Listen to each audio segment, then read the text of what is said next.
Kendall? So moved. Can I have a seconder on that? Brenda? I'll second that. Thank you very much. Can we have a vote on that to accept those? Okay, yes, yes, yes. Mark? Yes, Mr. Chairman. Thank you, sir. That being, we'll move on to item 6. Did you? Okay, good. Item 6, unfinished business. None being, we'll move on to item 7, 7A. 22 Myrtles Way. Could the applicant please come up to the podium and state your name for the record, please? Mike McCormick. Mr. McCormick, we're going to have Jennifer introduce that item for us, then we'll maybe ask you some questions. And Jennifer? thank you, Mr. Chair, through you to the committee members. Before you is a request to permit a two-family dwelling at 22 Myrtles Way. This lot was subdivided in 2023 and did receive a lot frontage variance at the time of the subdivision. However, Mr. McCormick has purchased the lot in hopes of constructing a two-family home. It's a 3-bedroom home in essence. However, there is a secondary kitchen in the basement to accommodate an in-law suite for his parents. And as such, that triggers it into a two-family dwelling.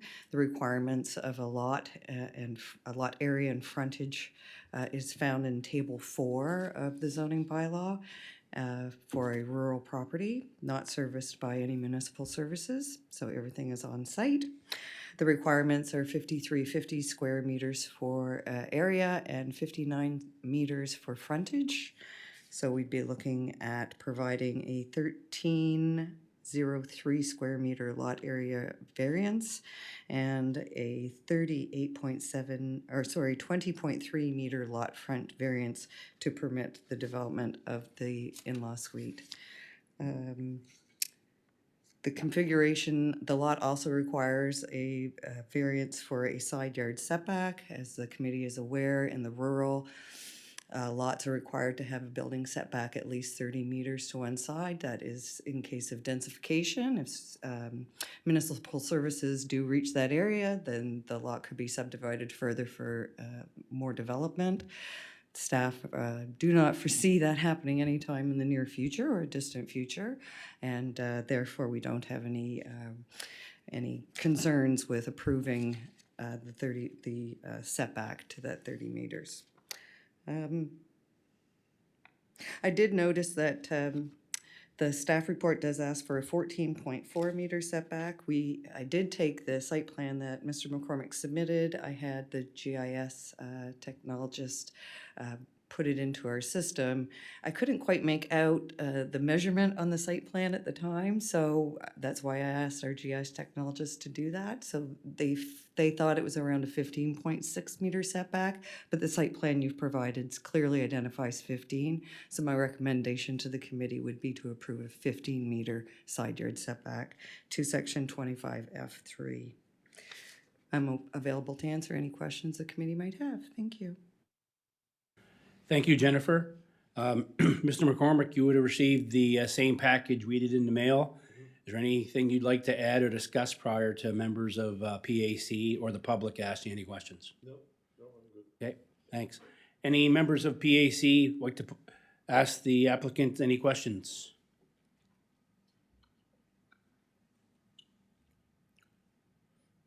Brenda? I have a question about the septic system. Yes. Did you have another one designed or just the standard that you applied for before with the environment? My contractor applied for the permit for that, for a 3-bedroom. Yeah. So that's my understanding, is it's designed for a 3-bedroom system.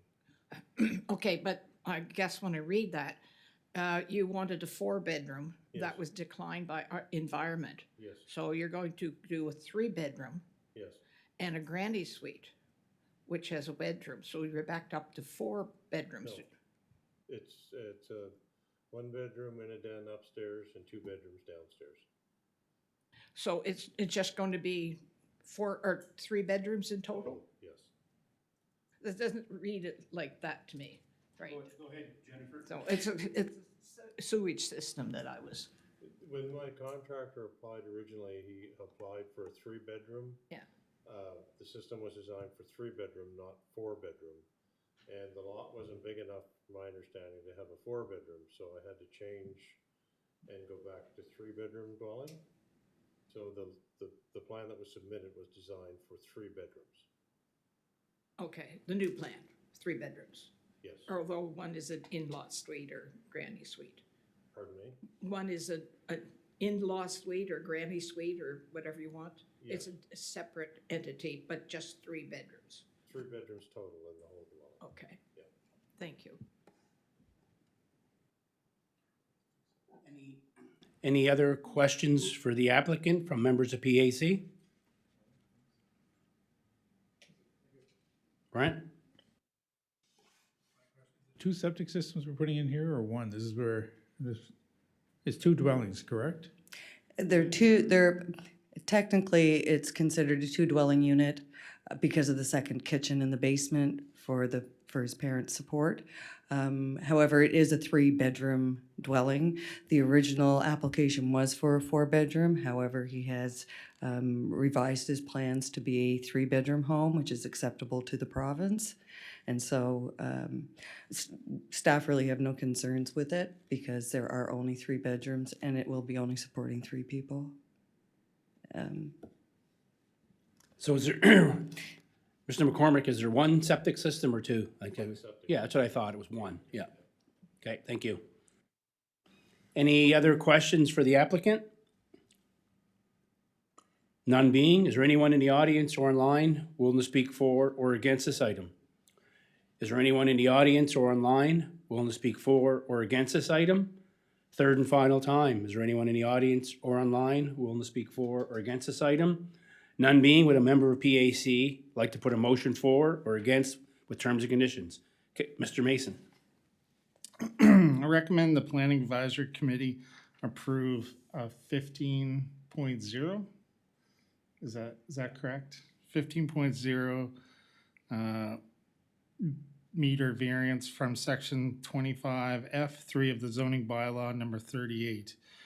A 20.3 meter lot frontage variance and a 1,303 square meter lot area variance from section 25K2 of zoning bylaw number 038 to permit the development of a 2-family dwelling such that it observes a 15.6 meter side yard setback, a 38.7 lot frontage, and a lot area of 4,045 square meters at 22 Myrtle Way, PID 303558887, subject to the following terms and conditions. Number 1, the developer shall meet all the requirements of the National Building Code, the National Fire Code, and any other standards and regulations that may be required and revised periodically. The issuance of this notice of decision does not exempt the permit holder from developing in accordance with all applicable standards and regulations, and no approval given by the Planning Advisory Committee will be considered an indication that such standards and regulations have been met. Confirmation from a qualified professional that applicable standards and regulations have been met may be required at the discretion of the development officer. A development and building permit is issued prior to any construction is number 2. Sorry. Thank you, Kendall. Can I have a seconder on that, please? Mr. Guest? I'll second that. Thank you. Is there any debate in that motion? None being, can we put it to vote, please?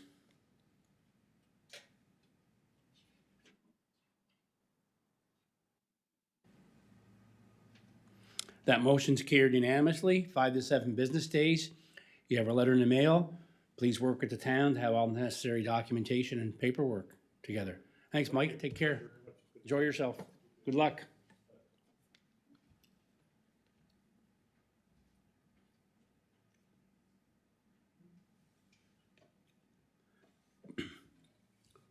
That being, we'll move on to item 7B. 533 Gondola Point Road, PID 247627. Can the applicant please come up to the podium and state their name for the record, please?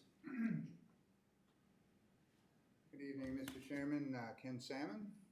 Mr. Salmon, we're going to have Jennifer introduce that item for us.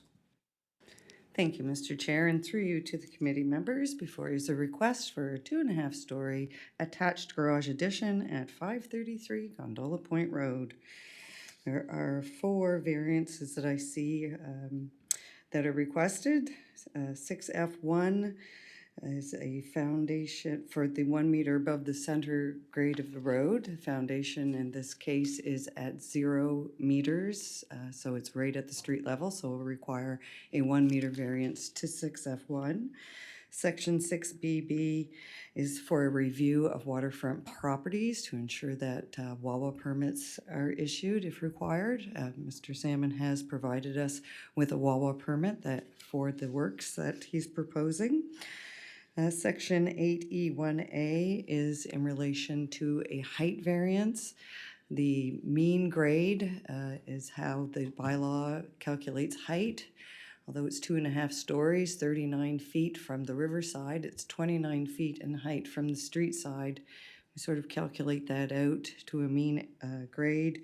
So it turns out that we're requesting a 1.4 meter height variance. And section 8F1 states that no building, I'm sorry, section 8E1A suggests that the building cannot be within the street right-of-way. There's a 15 meter street line setback along the Gondola Point Road. It's a collector highway. Therefore, we will be needing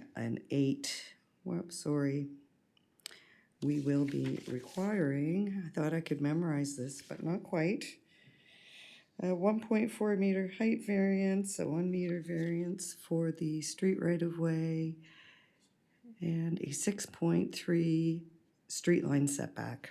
I got there, sorry folks. And I'm available to answer any questions the committee might have. Thank you. Thank you, Jennifer. Mr. Salmon, you would have received the same package we did in the mail. Yes. Anything you'd like to add or discuss prior to some questions from members of PAC or members of the public? No, the only thing is we're going to perhaps be dividing it into 2 pieces, a foundation package, sort of permit, working permit, and then the year after, perhaps the building permit. So I'm working with Mr. Boyd here on that project. We're trying to split it up over time Okay. to make it a little easier. Jennifer, does that work with the town? The town does not issue foundation-only permits. They actually need the complete package in order to be able to issue the permit for the foundation, so the building department likes to do it all at once. What I could recommend is that you actually get the full building permit, which would allow you to put your foundation in at 1 year, and then apply for an extension for your permit, which I believe is $25, and extends it for another year, and that would allow you to do it in the 2-year phase under the same permit. So all the plans would have to be ready for that permit. Foundation and building. Thank you. Okay. Mr. Salmon, are you okay with that, or that'll work, do you think? Make that work?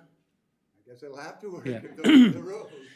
Yeah, I just wanted to mention that just in case you got thinking and something else It was caused. discussed earlier, and she said we haven't, we really don't do that Yeah. issue, but we could Yep. go back to planning or engineering and see if that could be an option, but. Yeah.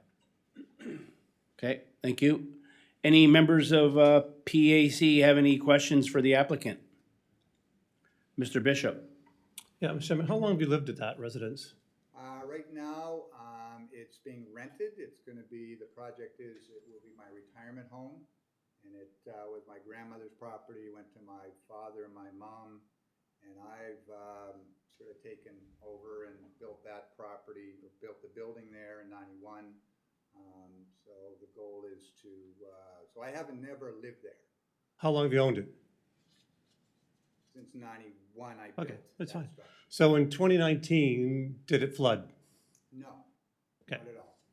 But I did put a lot of riprap around the whole sort of width of the property to stabilize. It came up to the deck posts, Okay. So we're on a bit of a rise, Mm-hmm. so.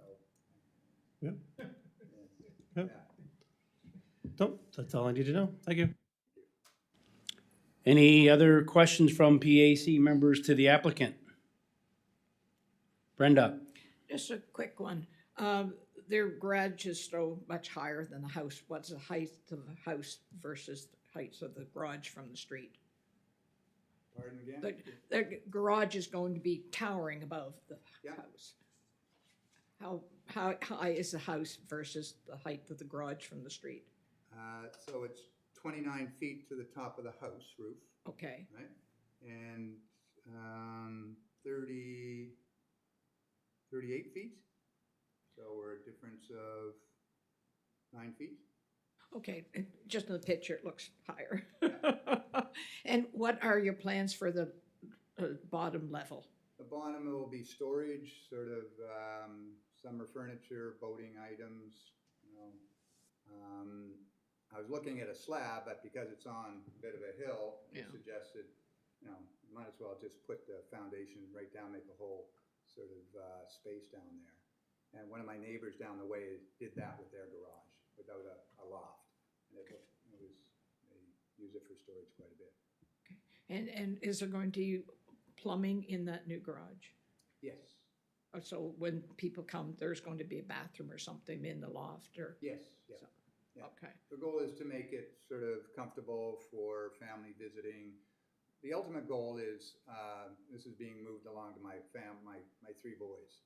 So the property will continue to be in the family and to sort of have it much more livable, manageable, user-friendly, so there's another space if, you know, another family member comes, etc. okay. But it's not going to be a two-family home? No, no, no. Okay, It was suggested if you're gonna build a garage, and as I drive around, I see mainly lofts on new garages, so I think that's the way, you know, if you're, for the cost, it's not that much more to put another level up there, you know, and some people have told me I wish I had done that, so. Thank you. Any further questions from members of PAC to the applicant? None being, is there anyone online or in the audience willing to speak for or against this item? Is there anyone in the audience or online willing to speak for or against this item? Third and final time, is there anyone in the audience or online willing to speak for or against this item? None being. Mr. Chairman, if I may, my microphone was off. I'm sorry. Okay, go I ahead. have a question. Go ahead, Mark. It's in the application, it says the upper level would be for visiting family and friend. Can that become eventually a permanent residence for someone? Jennifer? In order to meet the definition of a dwelling, I believe there has to be a kitchen facility, and there are no kitchen facilities being proposed at this time. I'd have to look at the lot area to determine if further variance is required. I'm sure that you have the frontage to allow for a two-family. So if it did eventually turn into a two-family, I believe, I mean, I can look really quickly here, Mark, to see what the lot area is. Come back to PAC anyway for that? Not if it meets, if Not it meets the it come- requirements of the come back bylaw. to town, though. If a variance, yes, an application would need to be Okay. submitted to turn it into a two-family. I'm just trying to log in to see what the lot area is. Well, it should be here in my report, actually. Usually it is. Maybe not this time, okay. Sorry, folks.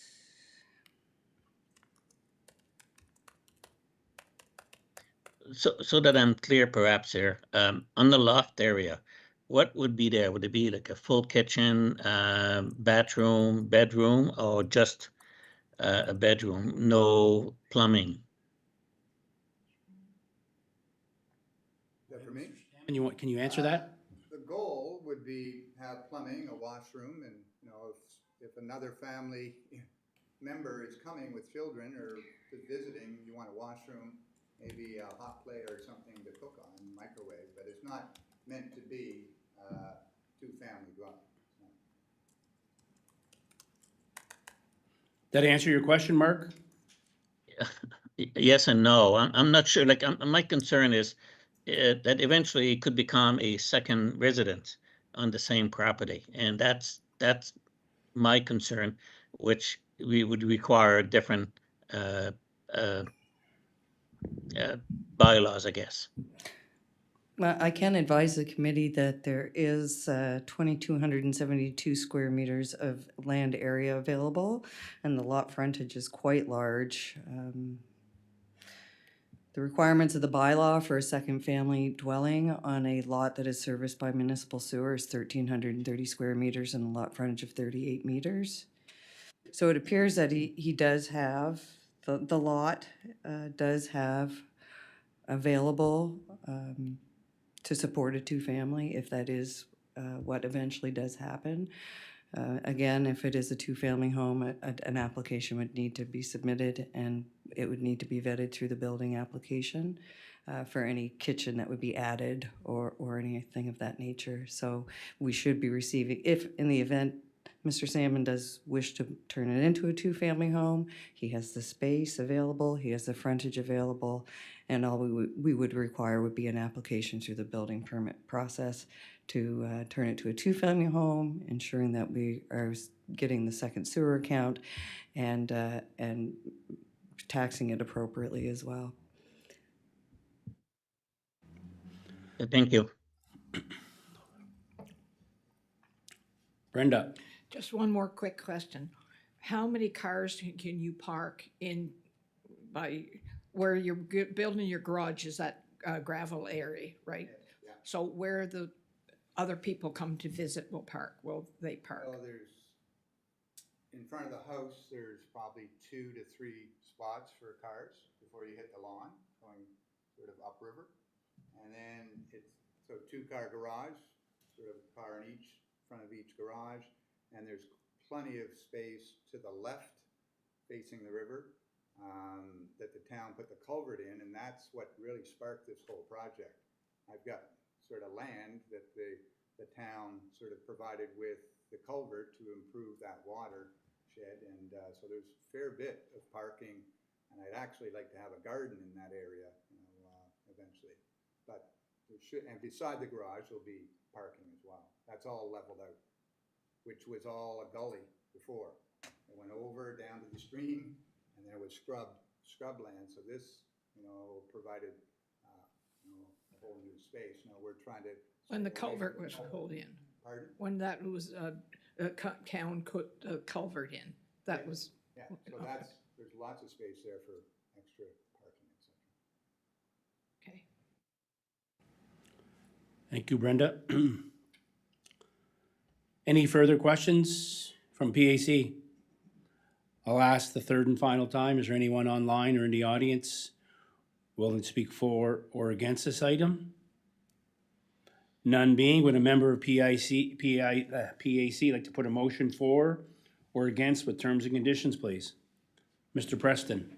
Mr. Chairman, I'll make the motion. Planning Advisory Committee approve a 1 meter variance from section 6F 1 and 8.7 variance from section 8E 1A and a 1.4 meter height variance from section 8F1, all from zoning bylaw number 38 to permit the development of a 2.5 story attached garage addition such that it has a 0 meter elevation above the center grade of the abutting street, a setback distance of 6.3 meters from the abutting street line, and having a building height of 10.4 meters at 553 Gondola Point Road, PID 247627, subject to the following terms and conditions. 1, the landowner enters into a home harmless agreement with the town of Quispamsis, relinquishing the town of any liabilities resulting from the elevation of the addition. 2, a WAWA permit be on file with the town. 3, a development and permit building permit are issued prior to any construction. 4, the exterior finishes of the addition is to be cladded, recognized by the National Building Code of Canada, current adopted edition. 5, the garage is not to be used for storing of livestock, business, or whatever other. Where are we at with that now? That doesn't apply? Okay. Okay, so you strike that part, yeah. Can we have a seconder on that?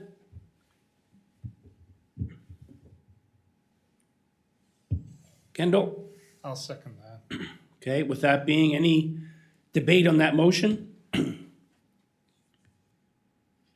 Mr. Chairman, Yes, Mark? should we add on to the condition that if the applicant ever decide to that the loft become a permanent residence, that he would have to come back to the PAC and meet the proper requirements? Think it has to come back to the town, Mark, not to PAC? If we say that, it has to come back to town for a building permit, I think that's acceptable. Brent?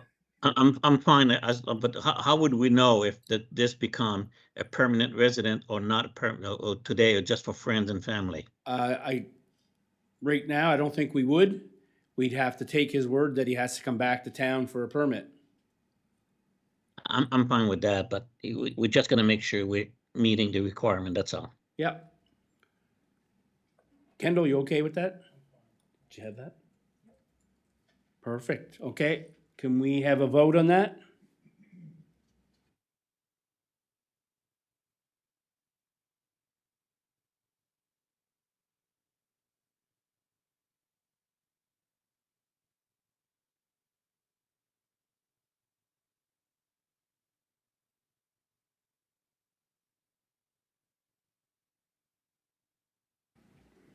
That this motion's been carried unanimously.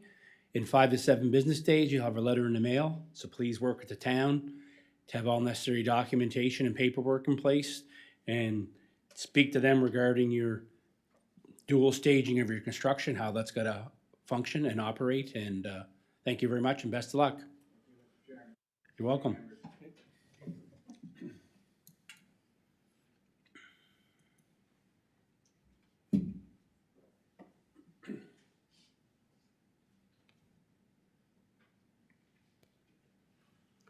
Now we'll move on to item 7C, 443 Gondola Point Road. Jennifer, you looking after this item, I take it?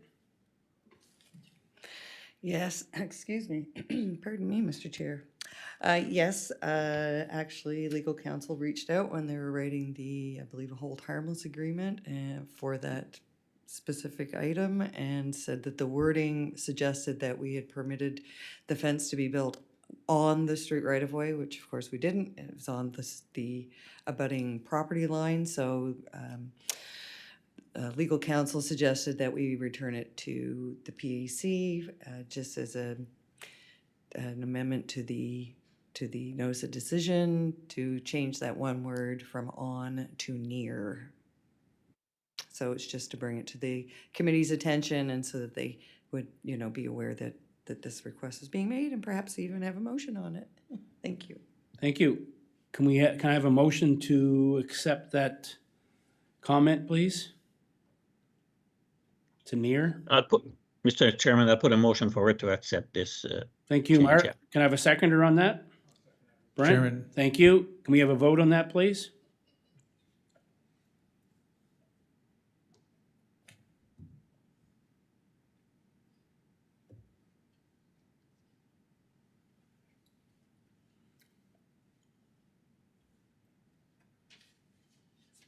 That motion's carried unanimously with that amendment and that adjustment to the notice of decision. Thank you. That being, we'll move on to item 8, information items and discussion items, none being. Move on to item 9, adjournment. Can I have a motion to adjourn? Mr. Bishop, So moved. can I have a seconder on that, please? Brenda, I'll second it. thank you. Meeting has been adjourned for Tuesday, November 26th.